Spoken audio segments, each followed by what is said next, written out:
Does Trump like tariffs or not? You need to understand the end game strategy that he's employing. So whether you're Republican or Democrat, get over that. You need to understand what he's trying to do in the long run.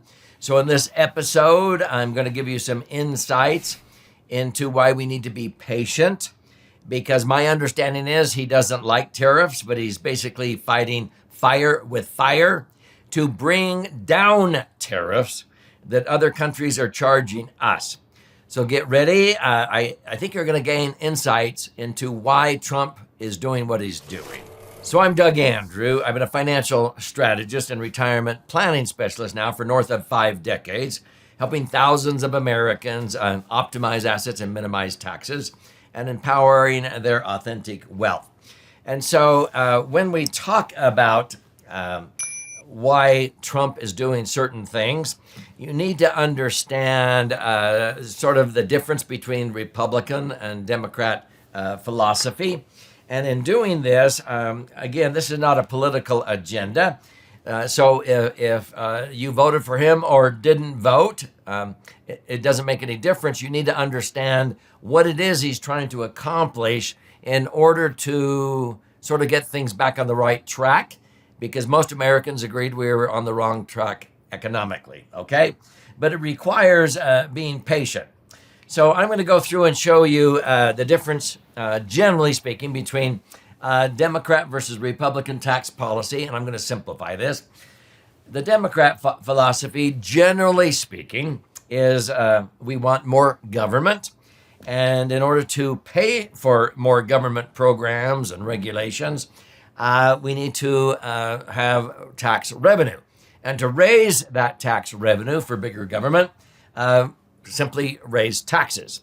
And that may work, but it sometimes disincentivizes the people who pay the majority of taxes so that they don't expand, they don't build more plants, they don't produce, because most of the taxes are paid by the top, 2 or 3% of American income earners, okay?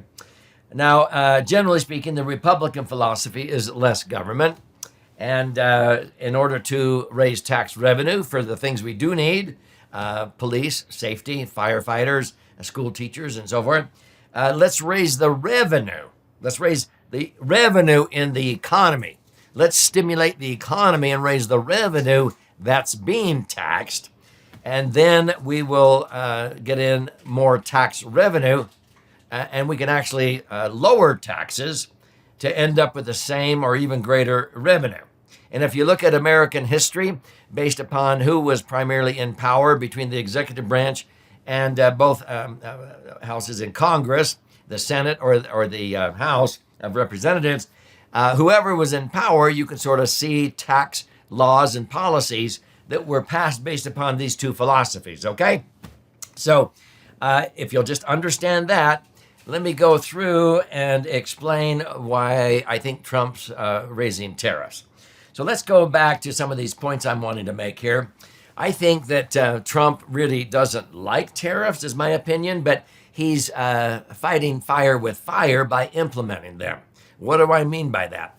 Well, a lot of countries for a long time now, ever since the 1960s, many other countries charge us to buy their goods and services far more than we charge them when they buy from America, okay? And so that creates an unfair trade balance. So some countries, to buy American products, we only charge them 2.5% in tariffs. And yet when we buy their goods, they're charging us 10% or 15%. That's unfair. And that actually contributes indirectly to the 36 trillion plus of national debt we have, okay? So Trump's trying to bring all of that under control. And so he compared it recently on an interview with Glenn Beck in the White House. Glenn Beck asked him about tariffs, and Trump used this metaphor. And so I want to explain this. He said, there's a lot of people in the world that want to buy from America's store, America's big department store. They want to buy our goods and services because they're better and so forth. And so he needs to charge them to shop in our store like they charge us to shop in their store. If we want to buy Mercedes or BMWs, or we want to buy iPads from China or whatever, he just says, well, if you're going to charge us to buy stuff from your store, your country, then we're going to charge you to buy from our country, and they ought to be the same rate. That's called reciprocity or reciprocal tariffs, because they have not been reciprocal. And so he's raising tariffs not to be more than what other countries charge us, just to be equal to. Let's be fair. If you're going to charge us 10, then we're going to charge you 10. And at first, countries scream because they've been getting away with tons of extra money and surplus in our trade. Okay? So he just wants to make it fair.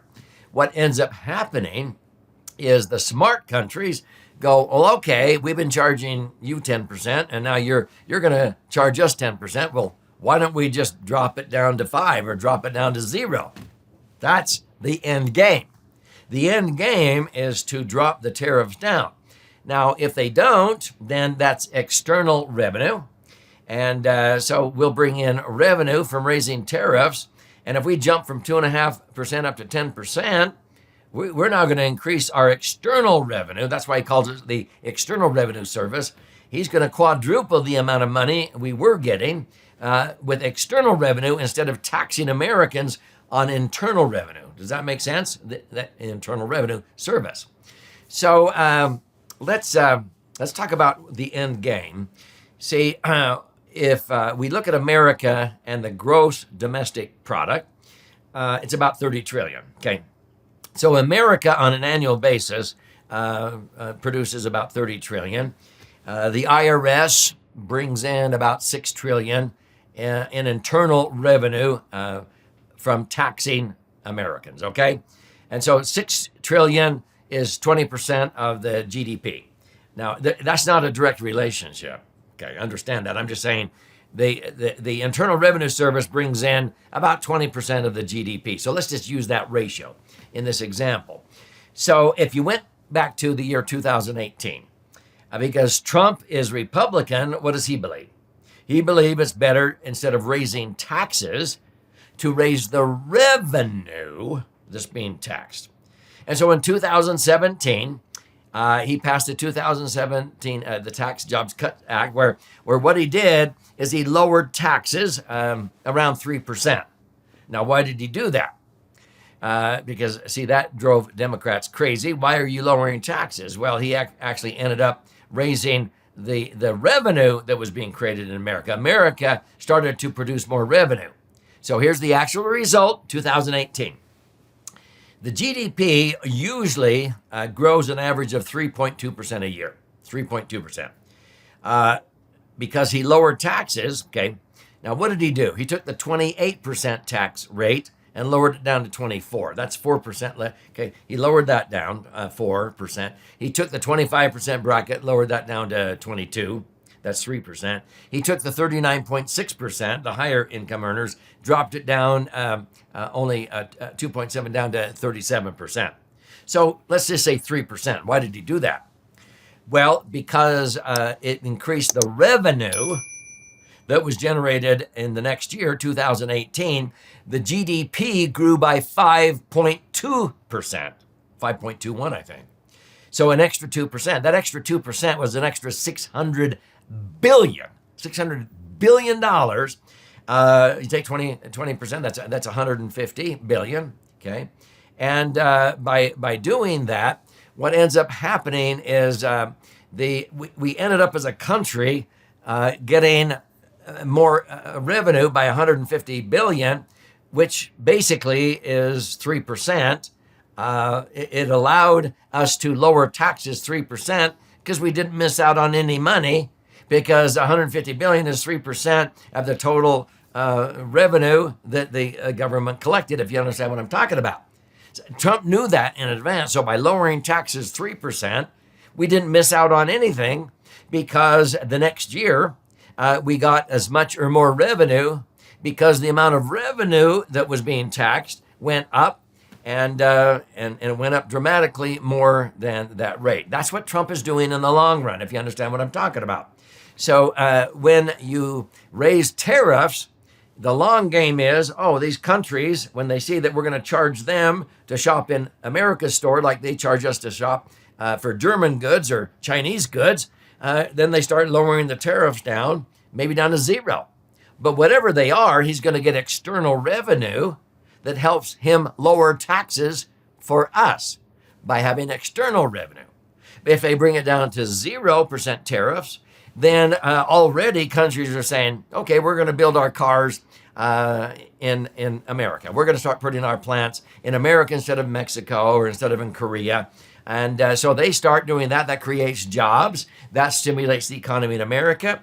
And all of a sudden, Trump can lower taxes. He wants to lower taxes and increase the economy. So it's booming, but he's getting revenue externally through tariffs or indirectly by raising the revenue that's being taxed, which allows him to lower taxes, by attracting foreign businesses to come to America and create jobs and manufacture things in America rather than paying 10% tariffs, because they might as well just build the cars and the electronics here. Now, if that went over your head, watch it again. So that's the long game. That's the end game strategy he's employing. He's not really in favor of tariffs.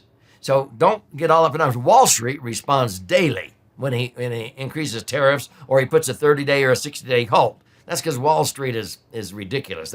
It's a reactive. If you are patient, when he says be patient, he's got to let this play out and let the countries come and negotiate. Mark my words, 6 months, 12 months from now, you're going to see the results of what's happening here. The end game strategy is going to lower your taxes, and it's going to stimulate the economy, and your IRA, 401ks, if that's where you're putting your money, or money in the market, is going to be earning as much or more than ever. We're going to see this economy turn around big time, and inflation will get under control. He's tackling all of this. He understands business. He's a pragmatic businessman. I don't like his personality, but I have to just ignore that and realize this guy understands how money works. He understands the economy better than any president, in my opinion, since Reagan. So if you want to learn more about why I accumulate my money tax-free so that when I experience returns when the economy goes up, I do it tax-free, and that's with a property structure max-funded IUL. And so it's called a laser fund. So go into laserfund.com or click on the link below, and you can claim a free copy of this 300-page book to see how to take advantage of the incredible rates of return that many people will be getting on their IUL policies, their laser funds tax-free in the next couple of years based upon what I'm talking about in this episode. Or you're going to miss out. And too many people have FOMO, fear of missing out. So don't you have FOMO. Don't miss out on the upswing in the market that is going to be coming in the next year or two. And you want to do it on a tax-free basis. Now, you can buy this book on Amazon for $20 or $60 plus shipping. If you do, thank you. But I'll give you a copy for free, but I do require a little skin in the game. You contribute a nominal amount towards the shipping and handling, and I'll cover the rest of that, and I'll pay for this book. So go to laserfund.com, and I'll fire out a hard copy to you via priority mail. When you're in there claiming your hard copy, if you like to listen and learn or watch and learn, there's those formats available for your study and investment. But if you want to talk to an IUL professional, a certified IUL professional is what I recommend, you can schedule an appointment to talk to one, no cost, no obligation, to see how a property structured max funded IUL can be put in place for you so that you can take advantage of the uptick in the market that I predict for the year 2025, 2026, 2027, if Trump is able to accomplish what he's set out to do. And I don't want you to miss out, and I want you to earn that money tax-free.